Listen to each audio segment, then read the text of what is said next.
Hello, good morning, good morning, good morning mga mare. Ito gagawa ako ng kutsinta. Kasi nakabili ako ng nyug kahapon. Kaya ito parang namimiss ko naman ang kutsinta.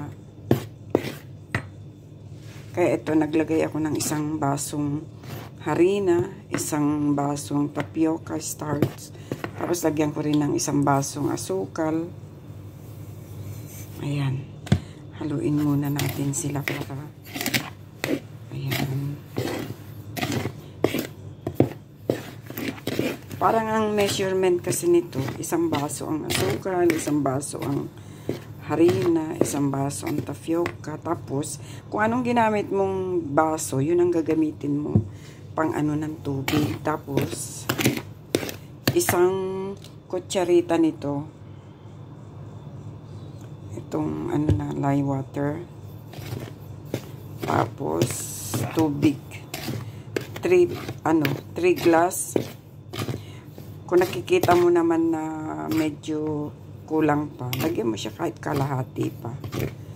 Ganun lang naman ang alam mo, ito nga pala, ito ang madaling ng kutsinta pala, kasi hindi ko alam noon. Ayan. Saka pagtatanong ko sa mga friend ko, ayan o, isang kutsarang lye water. Kasi pag sumobra baka pumait. Ayan, lagay ko ng isa lang. Kasi papait kasi yun, hindi siya masarap. Para hindi mapait, parang mapakla. Tapos lagyan ko ng tubig. Ang tubig naman ay kung anong gagamitin mong pang ng harina, di yun din ang gamitin mo para sa tubig. Ayan, 1. Ayan.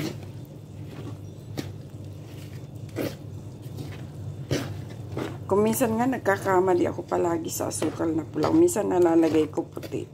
So, ang kutsinta hindi maganda dahil puti nga siya. Ang ginagawa ko, nilalagyan ko siya ng yung parang ubi flavor na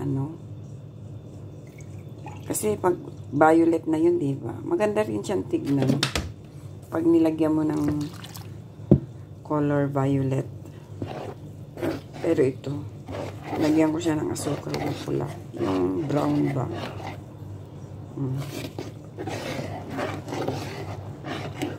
Dalawa na yun. Hindi pa kailangan batihin siya ng maayos. Isa pa. Kung minsan kasi 3, minsan 3.5 para makita mo talaga yung ayan. 3 na yan, 3 baso. Pero titignan natin kung tama.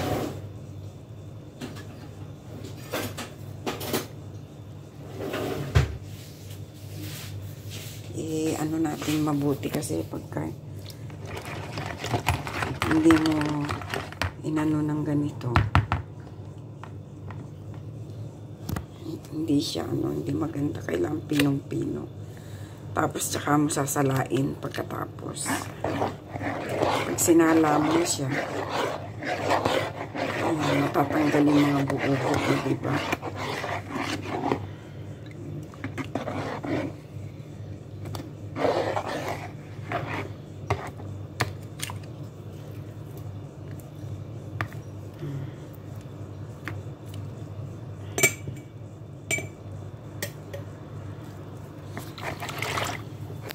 Hindi natin mabuti para yung buo-buo mawala.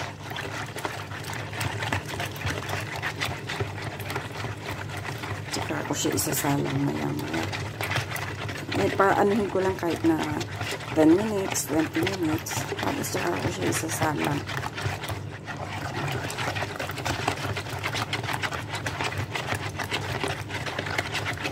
Ayan. Ako na lang siya mamaya sasalain. Parang gusto ko palagyan ng kahit na ayan, konting tubig pa. Kahit na konti lang. Dagdag natin. Hindi na kalahati. Ayan, dagdagan ko siya ng konti.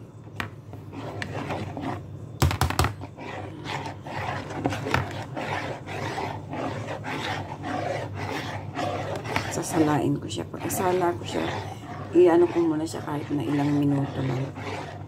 10 minutes or 15 minutes bago, or 20 minutes bago ko siya iluto. Ayan. Mamaya ko sasalain. Salamat sa panonood. Please subscribe. Like, comment, and share. Parang tulong niyo sa akin. Maraming salamat.